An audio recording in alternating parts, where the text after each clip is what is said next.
Système, exercice 4. Sans résoudre, détermine le nombre de solutions de chacun des systèmes ci-dessous. Pour réaliser cet exercice, on doit examiner et comparer les rapports des coefficients des x, des y et des termes indépendants. On pourra dès lors déterminer si un système a une solution, s'il est impossible ou s'il est indéterminé. Rappel du point théorique.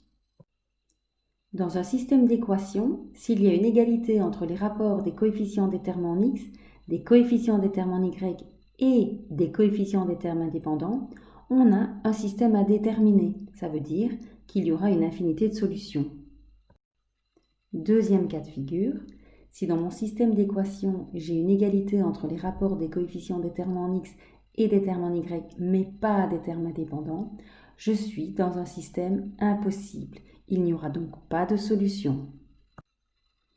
Troisième cas de figure, si dans mon système, il n'y a pas d'égalité entre les rapports des coefficients des termes en x et des termes en y, cela signifie que le système admet une solution. Passons maintenant aux exercices. Pour cet exercice encore, il faut faire très attention à l'alignement des termes. Ici, c'est bien le cas, donc allons-y. Si je regarde les coefficients des termes en x, dans ma première équation, c'est 2, dans ma deuxième, 2 également. Je regarde à présent les coefficients des termes en y. Dans ma première équation, c'est 1, dans ma deuxième aussi. Pour le rapport des termes indépendants, dans ma première équation, c'est moins 3, dans ma deuxième, 3. On voit que les deux premiers rapports sont égaux, mais pas celui des termes indépendants. On est donc dans un système impossible. Le système est donc impossible, il n'y a pas de solution. Exercice suivant. 4x plus 3y égale 0, moins 2x plus 3 demi-y égale 7. Les termes sont bien alignés, je les compare.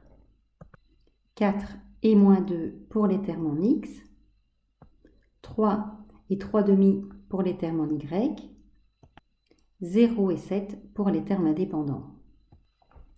Il n'y a aucune égalité entre les rapports. Le premier est négatif, le deuxième est positif et le troisième est nul. On est donc dans un système qui admet une solution. Exercice C. 2x plus 3y est égal à 1 et x plus 3 demi-y est égal à 0,5. Les termes sont bien alignés, donc je peux les comparer. 2 sur 1 pour les termes en x, 3 et 3 demi pour les termes en y, 1 et 0,5 pour les termes indépendants. J'ai bien une égalité entre les trois rapports. 2 divisé par 1, ça me donne 2. 3 divisé par 3 demi, ça me donne aussi 2. Et 1 divisé par 0,5, ça me donne 2. Je suis donc dans un système indéterminé et j'ai une infinité de solutions.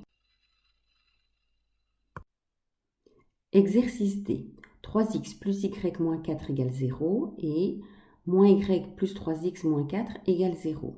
Vérifions tout d'abord l'alignement des termes. Il n'est pas correct, donc, première chose, ranger les équations. La première est déjà bien écrite, par contre, la deuxième, je vais inverser mes x et mes y. Voyons les rapports à présent. Pour les termes en x, dans la première équation, c'est 3, dans la deuxième, 3 également. Pour les termes en y, dans la première, mon coefficient est 1, dans la deuxième, moins 1. Pour mes termes indépendants, moins 4 sur moins 4. Mes rapports sont différents, j'ai donc un système qui admet une solution. Dernier exercice, 3x moins 4 est égal à y et moins y plus 3x égale 4. Je vois que mes termes ne sont pas alignés correctement, c'est donc la première chose que je fais. Comparons maintenant les coefficients. Pour les termes en x, j'ai 3 sur 3. Pour les termes en y, moins 1 sur moins 1, ça donnera 1. et 4 sur 4 pour les termes indépendants. J'ai bien une égalité entre les trois rapports. Je suis dans un système indéterminé. Il y aura donc une infinité de solutions.